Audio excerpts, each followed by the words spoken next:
Hello बच्चे, how are you? I hope all of you must be very good. चलिए आइए बेटा, आज शुरू करते हैं हम नया subject audit. It is a very easy, very simple subject, आपकी प्रैक्टिकल लाइफ से ही रिलेटेड है। बस हाँ, कहीं कहीं कुछ टेक्निकल टर्म्स आएंगी जिनको हम साथ साथ समझते जाएंगे।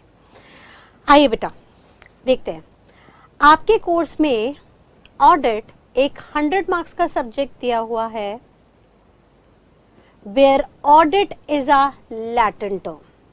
ऑडिट एक लैटिन लैंग्वेज की टर्म है और लैटिन की टर्म हम बहुत सारी एज इट इज इंडिया में यूज करते हैं, because Latin is the language in which law was made for the first time. पूरी दुनिया में अक्रॉस द ग्लोब लॉ पहली बार लैटिन लैंग्वेज में बना। That is the reason Latin की बहुत सारी टर्मिनोलॉजी हम आज भी अपने लॉ में एज इट इज यूज करते हैं। और ऑडिट भी वही की एक टर्म है जिसका लिटरल मीनिंग है टू एग्जामिन, किसी को चेक करना। अब ये चेकिंग तो आप डेली बेसिस पे करते हो, कोई काम सही कर रहा है या नहीं। आपके घर पे मेड है, ममा चेक करती है, ममा एग्जामिन करती है वो अपना काम ढंग से कर रही है या नहीं, कोई चोरी चकारी तो नहीं कर रही, घर का सामान तो नहीं उठा रही, उसको जो काम दिया है उसमें वो लापरवाही तो नहीं कर रही। आप लोग डेली एग्जामिनेशन करते हो अपने फ्रेंड्स के ऊपर, ओ भाई तूने कितना पढ़ा, मैंने तो अभी तक इतना ही पढ़ा। आप अपनी गर्लफ्रेंड्स पे चेकअप रखते हो एंड अदर थिंग्स। तो सर डेली बेसिस पे हम ये एग्जामिनेशन करते ही करते हैं। इसको अब हम थोड़ा लीगल लैंग्वेज में समझेंगे, हम डेली लाइफ से कनेक्ट करके समझेंगे तो हमें बात बहुत जल्दी समझ में आएगी। Audit which means to examine is a 100 marks subject जो आपके कोर्स में 4 पार्ट में डेलीगेट किया गया है। आपको 4 पार्ट में क्लासिफाई करना है। Basically the first part is company audit, जहाँ पे किसी सेपरेट लीगल एंटिटी यानी कंपनी का ऑडिट कैसे, कब, किसको, कहाँ कहाँ कहाँ कैसे कैसे करना है, ये सारी बातें बताई गई हैं। और इस कंपनी ऑडिट में हमें पूरा का पूरा कंपनीज एक्ट पढ़ना है 2013 का। तो बहुत से लोग जो लॉ पढ़ रहे हैं वो इस बात को कनेक्ट कर पाएंगे, बिकॉज वहाँ के भी काफ़ी कॉमन प्रोविजंस आपको यहाँ पे देखने को मिलेंगे। कंपनी ऑडिट बेसिकली 20 to 25% की वेटेज रखता है, जहाँ पे in general case study form में क्वेश्चंस आते हैं। केस स्टडीज का मतलब होता है कि उन्होंने एग्जामिनर आपको कुछ पर्टिकुलर सिचुएशंस बना के दे देता है और आपकी इवैल्यूएशन जानना चाहता है कि एज एन ऑडिटर आप बताइए कौन सा सेक्शन, कौन सा लॉ इस सिचुएशन पे पर्टिकुलरली अप्लाई होगा, और उसके अकॉर्डिंगली वो आपसे आंसर एक्सपेक्ट करता है। कंपनी ऑडिट में बहुत सारी बेसिक बातें आएंगी, ऑडिटर कौन होगा, उसकी पावर एंड ड्यूटीज़ क्या क्या होंगी, कंपनी एक्ट में क्या क्या ऑडिट होने ज़रूरी हैं, कंपनी अकाउंट्स का ऑडिट कैसे होगा, and some provisions of schedule 3। Second part होगा आपका बेसिक कंसेप्ट्स ऑफ ऑडिट, जिसके अंदर फर्दर हमें 2 पार्ट मिलेंगे। एक पार्ट में तो हम बेसिक्स देखेंगे, जिसमें नेचर ऑफ ऑडिटिंग होगा, बेसिक्स होंगे, audit preparation, internal control, CIS audit and so on. And second part में कुछ ऑडिटिंग की प्रोनाउंसमेंट्स होंगे। ऑडिट प्रोनाउंसमेंट्स में बेसिकली बेटा हमारा जो इंस्टीट्यूट है, ICAI institute of chartered accountants of India, इन्होंने कुछ स्टैंडर्ड्स इशू किए हैं। बेसिकली ICAI 2 तरीके के स्टैंडर्ड्स देता है। वन इज अकाउंटिंग स्टैंडर्ड, जिनको आप AS कहते हैं, and another one is essays standards of auditing. AS में इंस्टीट्यूट हमें गाइडलाइंस देता है कि किसी भी बुक्स में अकाउंटेंसी कैसे तैयार की जाती है, कैसे बुक्स प्रिपेयर की जाती है, क्या क्या आइटम्स की क्या क्या ट्रीटमेंट रहती है। और स्टैंडर्ड्स ऑफ ऑडिटिंग में वो ऑडिटर को इंस्ट्रक्शन देता है कि जो भी बुक्स बनी है उनको आपको कैसे एग्जामिन करना है। इनको हम ICAI प्रोनाउंसमेंट्स कहते हैं, जिसमें 2 पार्ट आपको दिखेंगे, स्टैंडर्ड्स ऑफ ऑडिटिंग के and guidance notes of auditing. But अगर प्रैक्टिकली स्पीकिंग में कहूँ तो बेसिक कंसेप्ट्स आपके चाहे 40 नंबर का बेसिक्स हो या 15 से 20 नंबर के प्रोनाउंसमेंट्स हो, इन दोनों में ही एसेज कवर है। हम आगे चल के ओवर द पीरियड देखेंगे कि नेचर में, बेसिक्स में, इंटरनल कंट्रोल में, इन सब में स्टैंडर्ड्स ऑफ ऑडिटिंग का रोल आएगा, and we'll try to learn them all accordingly, because it is a highly scoring subject. ठीक है, तो यहाँ पे सेकेंड पार्ट अगर मैं इसको कहती हूँ तो यहाँ सेकेंड पार्ट पे हमें एसेज देखने को मिलेंगे, standards of auditing. And third, या अकॉर्डिंगली हम इसको सेकेंड, इसको थर्ड एंड इसको फोर्थ कहें, तो फोर्थ एलिमेंट होगा हमारा ऑडिट पॉइंटिंग का, जहाँ पे हमें टू द पॉइंट कुछ इंस्ट्रक्शंस, कुछ गाइडलाइंस, कुछ चेकलिस्ट को फॉलो करना होगा जो इंस्टीट्यूट हमें बताएगा, जिसमें पहला पार्ट होगा वाउचिंग एंड वेरिफिकेशन का, जिनमें खर्चों को, बैलेंस शीट के आइटम्स को कैसे वेरीफाई करना है हम उसके प्रोसेस को देखेंगे। सेकेंड पार्ट होगा स्पेशलाइज्ड ऑडिट का, जिसमें हम कुछ स्पेशल नेचर की ऑर्गेनाइजेशंस देखेंगे like hospitals, cinema theatres, colleges, schools etcetera, जिनका ऑडिट किस तरह से किया जाए उसके लिए हमें कुछ पॉइंटिंग करनी होगी। And third element will be government audit, जहाँ पे हमें गवर्नमेंट बुक्स, गवर्नमेंट अकाउंट्स को ऑडिट करने का तरीका बताया जाएगा। ये जो ऑडिट पॉइंटिंग्स होंगे that will have an weightage of approximately 20 marks. तो ऑन एन एवरेज 20 मार्क्स आपका company audit, 20 marks audit pointing, 40 to 60 marks आपका स्टैंडर्ड्स ऑन ऑडिटिंग होगा, जो हमारा सबसे ज़्यादा टाइम लेगा। टुडे बेटा we'll start up with companies audit. आज हम कंपनी ऑडिट से शुरू करेंगे। आइएगा देखते हैं कंपनी ऑडिट क्या होता है। कंपनी का मतलब क्या होता है, आप मुझे सिंपली ये सोच के बताइएगा। आप लोग ऑलरेडी 11th-12th से जिन्होंने स्पेशली कॉमर्स में पढ़ा है, उन्होंने बिजनेस स्टडीज में कंपनी का मीनिंग जरूर पढ़ा होगा। कंपनी एक सेपरेट लीगल एंटिटी होती है। सेपरेट लीगल एंटिटी का मतलब क्या है सर? ये एक ऐसी ऑर्गेनाइजेशन है जिसका लॉ की निगाह में अपना एक अलग अस्तित्व है। आपने लॉ में पढ़ा होगा कि कुछ लोग जिनके दिमाग में आइडिया आता है कंपनी फॉर्म करने का, उन्हें प्रमोटर्स कहा जाता है, और वो कुछ फॉर्मल लीगैलिटीज, डॉक्यूमेंटेशंस, फीस वगैरह देके एक पर्टिकुलर बॉडी को रजिस्ट्रार ऑफ कंपनीज के पास ले जाके रजिस्टर कराते हैं। And the movement company gets registered, उसकी इनकॉर्पोरेशन हो जाती है, तो कंपनी अपने अस्तित्व में, अपने एग्जिस्टेंस में आ जाती है। और एक बार कंपनी फॉर्म हो जाती है तो वो सेपरेट लीगल एंटिटी है, यानी उसमें कोई भी पैसा डाले, उसको कोई भी मैनेज करे, जिसने पैसा डाला वो रहे ना रहे, जो मैनेज कर रहा है वो रहे ना रहे, कंपनी अपनी जिंदगी भर चलती रहती है परपेचुअल सक्सेशन में, जब तक उसको डिसॉल्व या वाइंड अप ना किया जाए।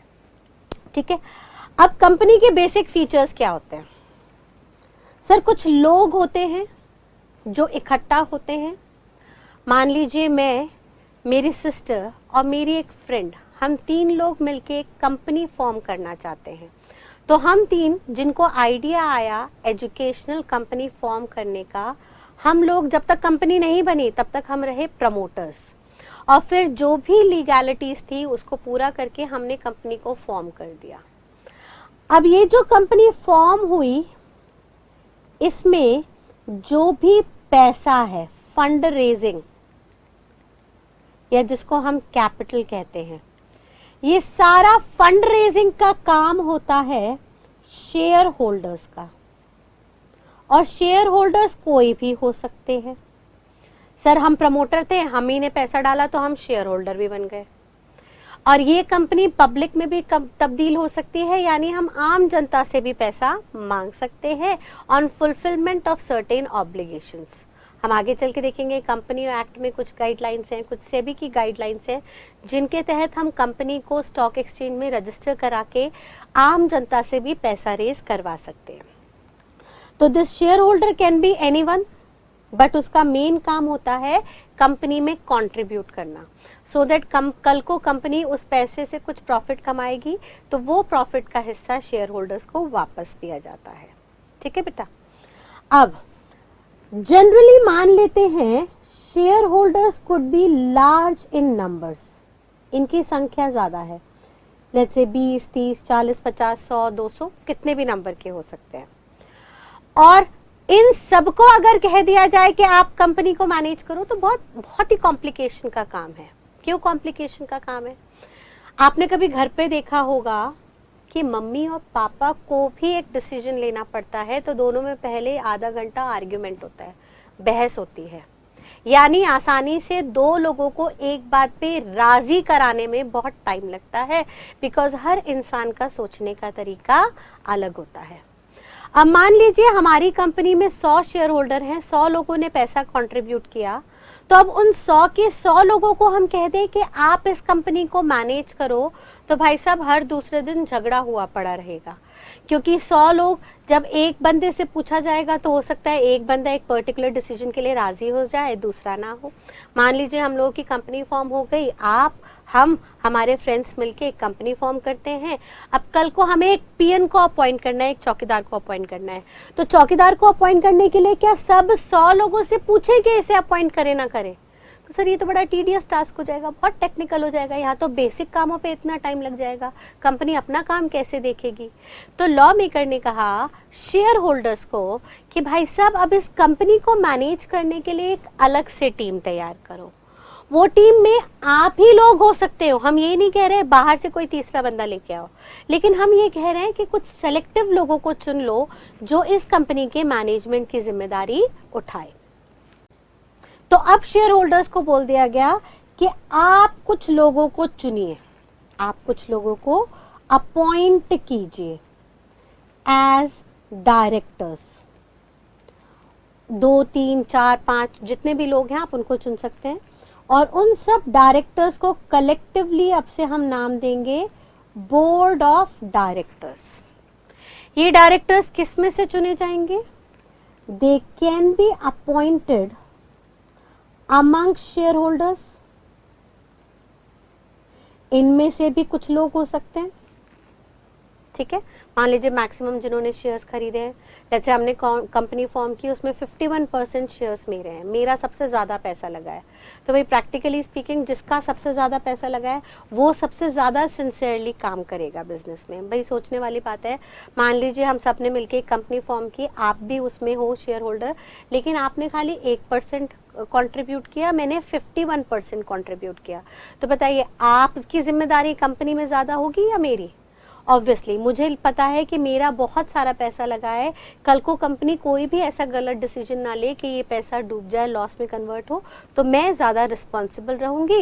देयरफॉर जनरली शेयर होल्डिंग के बेसिस पे शेयर होल्डर्स में से ही कुछ लोगों को डायरेक्टर चुन लिया जाता है।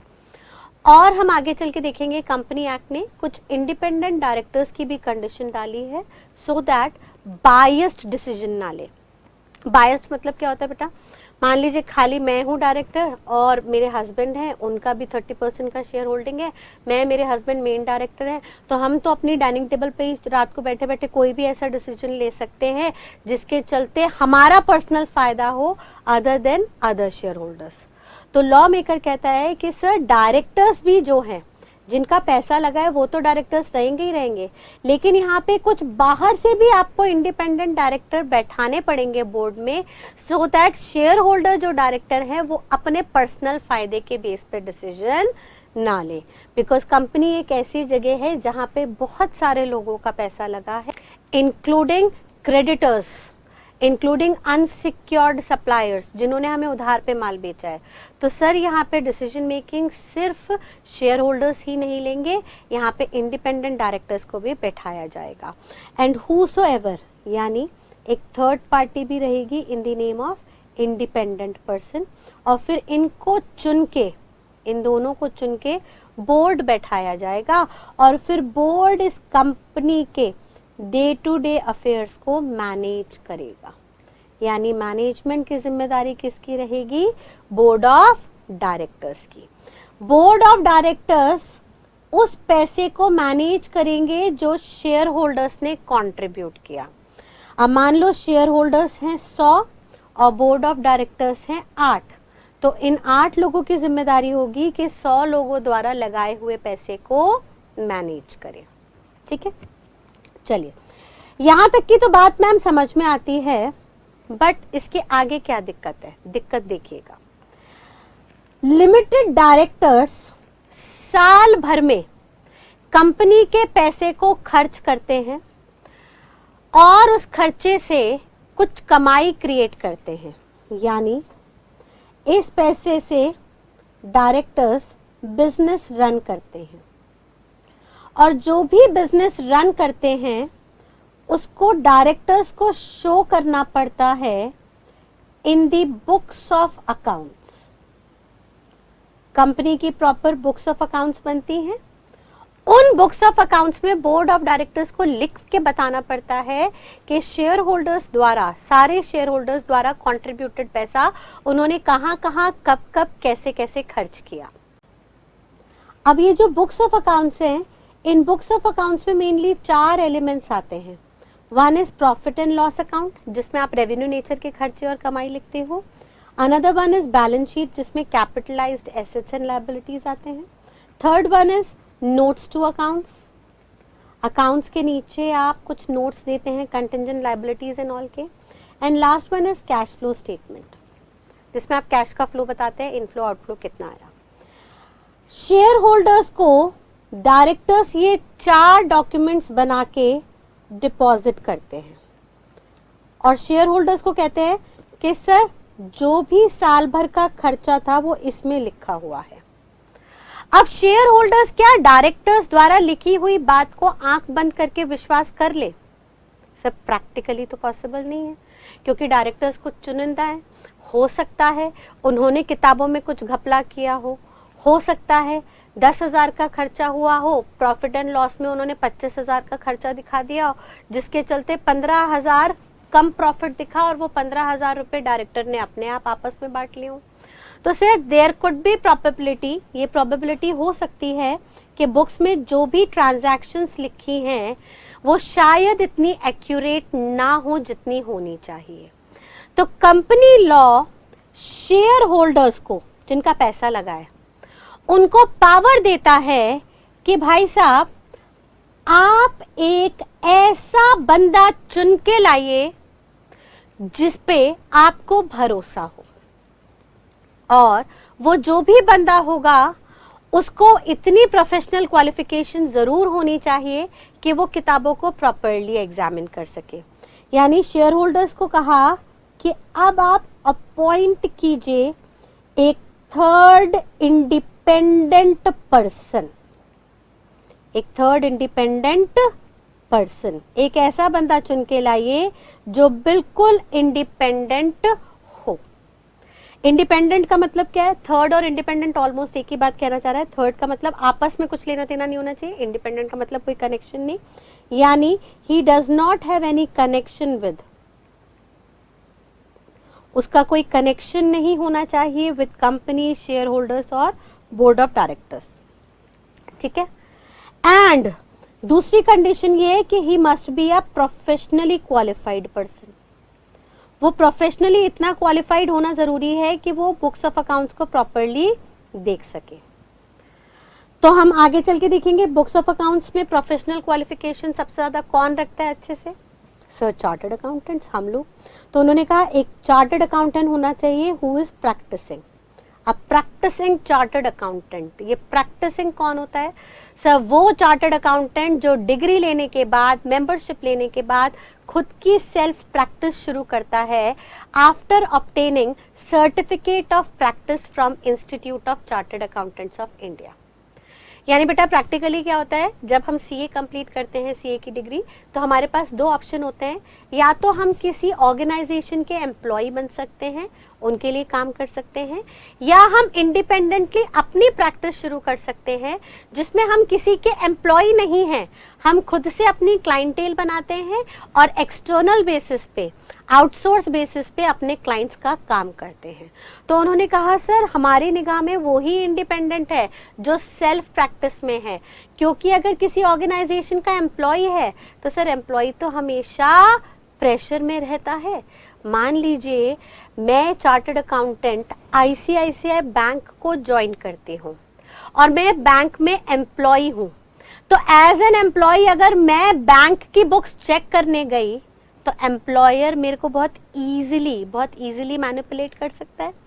कल को मान लीजिए ऑडिट के दौरान मुझे बुक्स में बहुत गड़बड़ दिखी, मैंने एम्प्लॉयर को कहा सर यहाँ पे तो 50 करोड़ का घपला है, तो एम्प्लॉयर मुझे कह देगा देखो नौकर हो, एम्प्लॉय हो, नौकर बन के रहो, कल को तुमने घपला ज़्यादा हाईलाइट किया तो मैं तुम्हें नौकरी से निकाल दूंगा।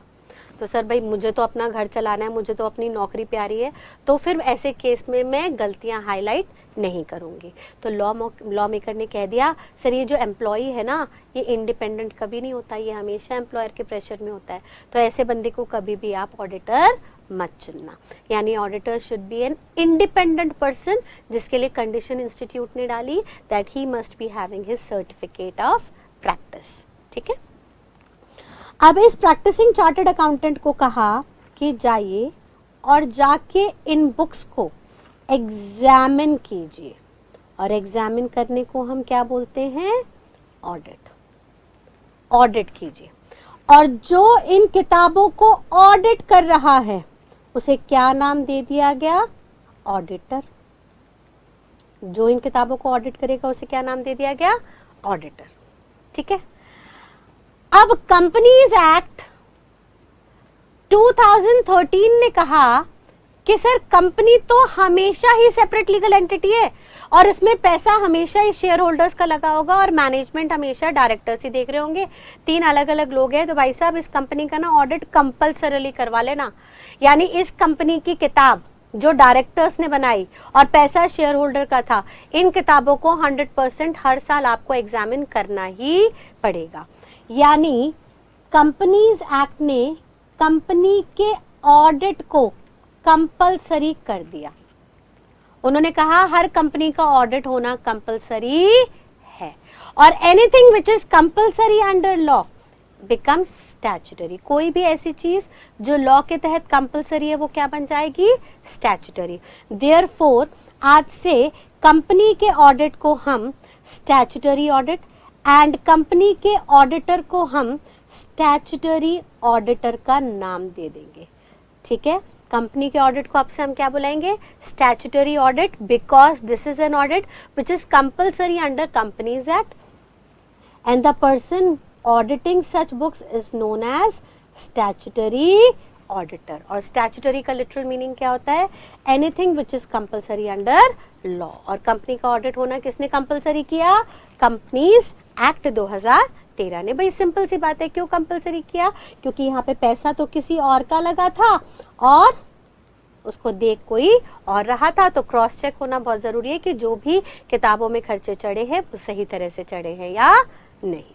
ठीक है बेटा, अब स्टैट्यूटरी ऑडिटर आया और स्टैट्यूटरी ऑडिटर को किसने चुना, शेयर होल्डर्स ने चुना।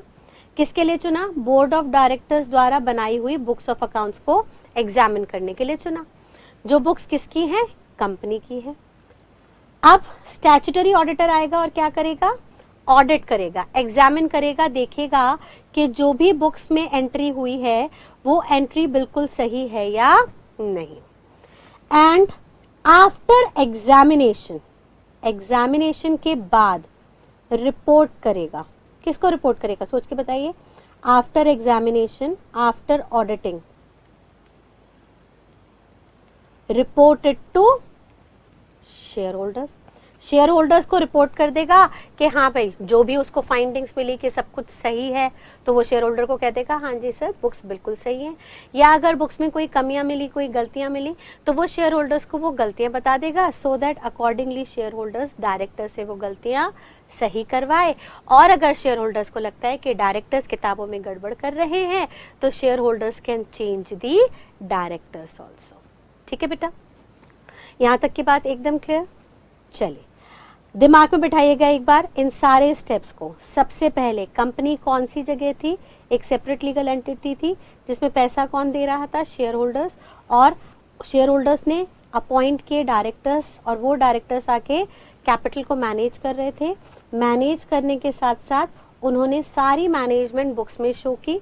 जो बुक्स में शो की गई मैनेजमेंट उसको शेयर होल्डर्स ऑडिटर द्वारा अब चेक करवाएंगे। ऑडिटर का अपॉइंटमेंट भी शेयर होल्डर्स ही करेंगे क्योंकि उन्हीं का पैसा लगा है, तो वो एक इंडिपेंडेंट ईमानदार व्यक्ति चुन के लाएंगे और फिर शेयर होल्डर्स आके ऑडिट करेगा, किताबों को देखेगा सब कुछ सही है या नहीं, एंड अकॉर्डिंगली लास्टली वो शेयर होल्डर्स को रिपोर्ट कर देगा इसके बारे में।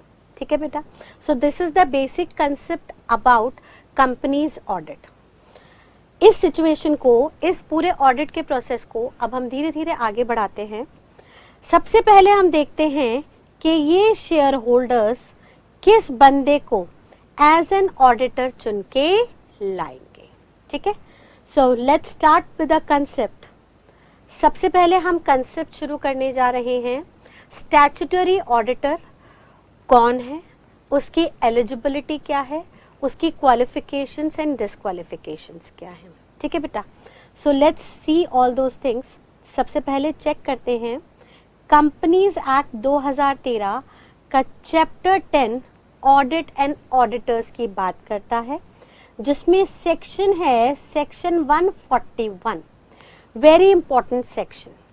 सेक्शन 141 हमें एलिजिबिलिटी बताएगा, qualifications and disqualifications of auditor बताएगा, जिसमें सबसे पहले एलिजिबिलिटी में उन्होंने कहा कि he must be a chartered accountant. कौन होना चाहिए auditor? He must be a chartered accountant having a certificate of practice. यानी सर्टिफिकेट ऑफ प्रैक्टिस का मतलब क्या है? सीए की डिग्री लेने के बाद, ट्रेनिंग आर्टिकलशिप खत्म होने के बाद, इंस्टीट्यूट को आप अप्लाई करेंगे मेंबरशिप लेने के बाद कि सर हमें खुद की प्रैक्टिस करनी है, we don't want to be under any employment. जब आपको institute after verification certificate of practice दे देगा, उसके बाद you are eligible to conduct audit of any company. ठीक है, अब इसमें उन्होंने कहा जो भी है auditor, he can be an individual. वो या तो एक इंडिविजुअल हो सकता है या एक पार्टनरशिप फर्म हो सकता है, including LLP, limited liability partnership firm भी हो सकती है। ठीक है, ऐसा क्यों बोला सर? ऐसा इसलिए बोला बिकॉज जनरली एक पार्टनरशिप फर्म या इंडिविजुअल की अनलिमिटेड लायबिलिटी रहती है। अनलिमिटेड लायबिलिटी का मतलब है यहाँ पे लायबिलिटी गिनी चुनी नहीं होगी, तो चांसेस ऑफ मैनिपुलेशन कम होगी। पैरेलली इसी बात को डिस्क्वालिफिकेशन में दिया गया। डिस्क्वालिफिकेशन सेक्शन 141 सबसेक्शन 3 में दी गई है, जिसमें वो कहता है a body corporate is disqualified to be an auditor. ऐसा क्यों बोला, इस बात को जरा समझिएगा। देखते हैं, लॉ मेकर कहता है सर मान लीजिए एक कंपनी जिसके अंदर 5 शेयर होल्डर्स हैं और पांचों के पांचों चार्टर्ड अकाउंटेंट्स हैं हैविंग सर्टिफिकेट ऑफ प्रैक्टिस, लेकिन ये तो सिर्फ शेयर होल्डर्स है ना, और कंपनी तो सेपरेट लीगल एंटिटी है। अब मान लीजिए share holders limited by capital है, यानी हर एक की लायबिलिटी है 1-1 लाख रुपए तक की। उनकी लायबिलिटी, हर शेयर होल्डर की लायबिलिटी कितनी है? 1-1 लाख रुपए कंपनी में कंट्रीब्यूट करना। अब कल को ये कंपनी किसी दूसरी कंपनी, लेट्स से ये है कंपनी एक्स जिसमें सारे share holder CA with COP है, ये कंपनी एक्स कंपनी वाई की ऑडिट करने जाती है और वहां ऑडिटिंग के दौरान ऑडिटर डायरेक्टर्स के साथ मिली भगत कर लेते हैं। इसको हम कहते हैं कॉल्यूजन करना, मिली भगत करना।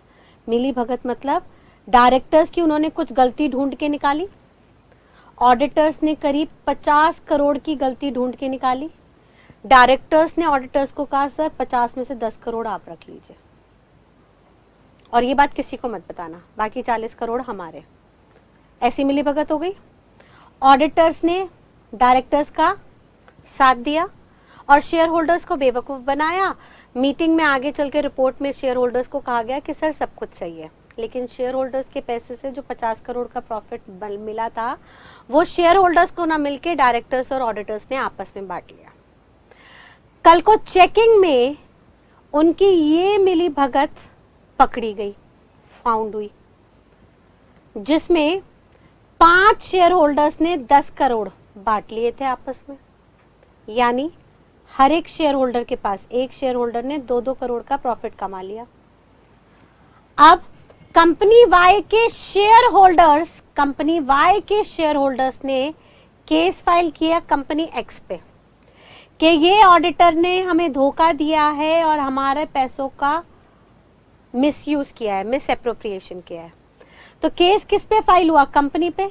और कंपनी तो सेपरेट लीगल एंटिटी है, लेकिन कंपनी एक आर्टिफिशियल पर्सन भी है, कंपनी खुद तो ऑडिट करने जा नहीं सकती, तो कंपनी के बिहाफ पे कंपनी के शेयर होल्डर्स ने ऑडिट किया। कंपनी कहती है ठीक है सर 10 करोड़ की मेरे पे आपने लाइबिलिटी डाली है, लेकिन मेरे पास तो खाली 5 लाख रुपए, क्योंकि 5 शेयर होल्डर हैं, हर एक को खाली 1-1 लाख रुपए देना है, यानी 5 लाख मेरे पास है, आप रख लो 5 लाख। अब कंपनी एक्स ने केस के बाद कंपनी वाई को 5 लाख दे दिए, क्योंकि उसके शेयर होल्डर्स जो 5 शेयर होल्डर्स थे उनकी 1-1 लाख की लिमिटेड लाइबिलिटी थी। 1-1 लाख की लिमिटेड लाइबिलिटी थी, शेयर होल्डर्स ने लाइबिलिटी अपनी पूरी कर दी, ये फ्री हो गए। अब क्या कंपनी वाई के share holders in share holders पे केस फाइल कर सकते हैं? नहीं कर सकते, क्योंकि एग्रीमेंट में कौन है? ऑडिटर कंपनी है, और कंपनी सेपरेट लीगल एंटिटी है, उसमें शेयर होल्डर्स का कुछ लेना देना नहीं। तो सर लॉ मेकर ये बात भली बात ही जानता है कि अगर हमने ऑडिट किसी कंपनी से कराया बीइंग एन आर्टिफिशियल पर्सन, तो उसमें एक्चुअल डूअर जो एक्चुअल ऑडिटिंग कर रहा है और पेपर पे जो ऑडिटर है, ये दोनों अलग अलग है, और इसके चलते बहुत इजीली धोखेधड़ी हो सकते हैं। देयरफॉर कंपनीज एक्ट ने क्लैरिफाई कर दिया कि सर एक कंपनी का ऑडिट कभी भी कोई दूसरी कंपनी नहीं करेगी, बिकॉज वो तो एक आर्टिफिशियल पर्सन है, और आर्टिफिशियल पर्सन है तो खुद से चेकिंग करेगी नहीं, भेजेगी शेयर होल्डर्स को ही।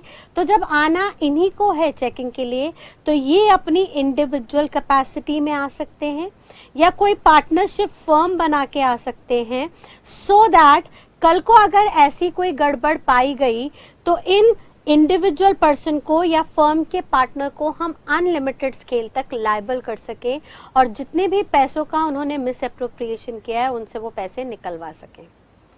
तो मैम एलएलपी में तो लायबिलिटी लिमिटेड है, तो बेटा एलएलपी अमेंडेड पार्ट आया, और एलएलपी में उन्होंने साफ साफ कह दिया कि ऑल्दो एलएलपी के अंदर पार्टनर्स की लायबिलिटी लिमिटेड है, लेकिन अगर कोई पार्टनर गलती करते हुए पाया गया तो वेल को लिफ्ट कर दिया जाएगा फर्म की, और फिर वो particular partner shall be held personally liable for such default. तो बेसिकली इस डिफॉल्ट को, किसी भी तरीके के डिफॉल्ट के लिए पर्सनली अनलिमिटेड स्केल तक ऑडिटर को लायबल करने के लिए ये कंडीशन डाली गई। और एक बार जब ऑडिटर को पता लग जाए कि भाई साहब मेरे पास सीए की डिग्री बड़ी मुश्किल से आई थी, मैं प्रैक्टिस में हूँ, मैं खाली 2.5 करोड़ 2 करोड़ के लालच में अगर कोई गलती करता हूँ और कल को पकड़ा जाता हूँ, तो मुझे अपनी जेब से वो पैसा तो भरना ही पड़ेगा, साथ साथ इंस्टीट्यूट भी मेरी डिग्री छीन सकता है। तो ऐसे डर के चलते ऑडिटर जनरली गलती करने की कोशिश नहीं करेगा। हम आगे चल के धीरे धीरे देखेंगे। अभी तो हम खाली कंपनीज एक्ट के प्रोविजंस देख रहे हैं, और कंपनीज एक्ट के प्रोविजन में ये डिस्क्वालिफिकेशन दी गई है। ऑल्दो ओवर द क्लासेस हम आगे चल के देखेंगे institute of chartered accountants of India ने भी कुछ कंडीशंस डाली हैं, और कुछ कोड ऑफ कंडक्ट, कुछ एथिक्स, प्रोफेशनल एथिक्स बताए गए हैं, जिसके चलते अगर कोई भी ऑडिटर कुछ गलती ज़्यादा सीवियर नेचर की करता हुआ पाया गया तो उसकी डिग्री तक छीनी जा सकती है, उसे इंस्टीट्यूट से ब्लैकलिस्ट तक किया जा सकता है। ठीक है बेटा। सो उन्होंने क्या कहा, सबसे पहले a CA having a certificate of practice can be an auditor in either in the individual capacity or in the form of partnership firm including LLP. If majority, अब मान लीजिए एक पार्टनरशिप फर्म है, LLP है, और उस firm में 8 partners हैं, तो वो कह रहा है 8 में से majority of the partners must be CA having a certificate of practice to practice in India. Majority का मतलब क्या है, 8 में से 4 आधे हो गए, बट उससे ज्यादा होने चाहिए। तो अब बंदा आधा तो कट नहीं सकता, तो यानी 8 में से 5 लोग कम से कम सीए होने चाहिए, और उनके पास सर्टिफिकेट ऑफ प्रैक्टिस होना चाहिए टू प्रैक्टिस इन इंडिया। ध्यान रखिएगा नेक्स्ट एलिमेंट, उन्होंने क्या बोला, कहाँ की प्रैक्टिसिंग सर्टिफिकेट होना चाहिए, इंडिया का। अगर ये तीनों कंडीशन सेटिस्फाई होंगी तो हम उस बंदे को as a statutory auditor company में अपॉइंट कर सकते हैं। और जनरली कौन अपॉइंट करेगा इन्हें, शेयर होल्डर्स, जिनका पैसा यहाँ पे लगा हुआ है। ऑल्दो अभी हम आगे चल के देखेंगे कुछ और लोग भी अपॉइंटमेंट कर सकेंगे। आगे वो कहता है only a CA partner shall be authorised to act और sign on behalf of the firm. मान लीजिए हमारी फर्म है 8 पार्टनर्स है, 8 में से 5 पार्टनर्स चार्टर्ड अकाउंटेंट है हैविंग सर्टिफिकेट ऑफ प्रैक्टिस। तो वो कह रहा है कि वो जो 5 पार्टनर्स है जिनके पास सीए की डिग्री और सीओपी है, सिर्फ और सिर्फ वो ही ऑडिट करेंगे और ऑडिट रिपोर्ट को साइन करने की भी रिस्पॉन्सिबिलिटी उन्हीं की होगी। वो बाकी 3 पार्टनर्स जिनके पास डिग्री नहीं है या सर्टिफिकेट नहीं है प्रैक्टिस का इंडिया में, वो लोग ना तो ऑडिट करेंगे ना साइन करेंगे। लेकिन कल को अगर फर्म के ऊपर कोई केस चला, कोई धोखाधड़ी, कोई कॉल्यूजन का डिस्प्यूट आया, तो हम 8 के 8 पार्टनर्स को जिम्मेदार ठहराएंगे, क्योंकि पार्टनरशिप एक्ट कहती है for the act of one partner all the other partners shall be held liable. ठीक है। Firm can be normal partnership firm और एन एलएलपी प्रोवाइडेड उस फर्म में मेजॉरिटी ऑफ द पार्टनर्स, ध्यान रखिएगा मेजॉरिटी की बात की गई है। पहले यहाँ पे ऑल पार्टनर्स हुआ करते थे, वो कहता था फर्म के सारे पार्टनर्स सीए होने चाहिए, बट वो बात अब उन्होंने अमेंड कर दी and now they are saying कि सब पार्टनर्स का सीए होना ज़रूरी नहीं है। अगर majority of the partners are CA and having a certificate of practice to practice in India, ये दोनों कंडीशन सेटिस्फाई करते हैं, then they can be eligible, they shall be eligible to be appointed as an auditor by the company. ठीक है। इसके आगे उन्होंने further section 141 sub section 3 में कुछ डिस्क्वालिफिकेशंस दी हैं, जिनको हम नेक्स्ट क्लास में देखेंगे। आज हम फर्स्ट क्लास है इसलिए छोटी सी रखेंगे। नाउ ऑनवर्ड्स जो नेक्स्ट सेशंस हुआ करेंगे वो आपके 1 आवर टू 1.5 आवर के बीच में हुआ करेंगे।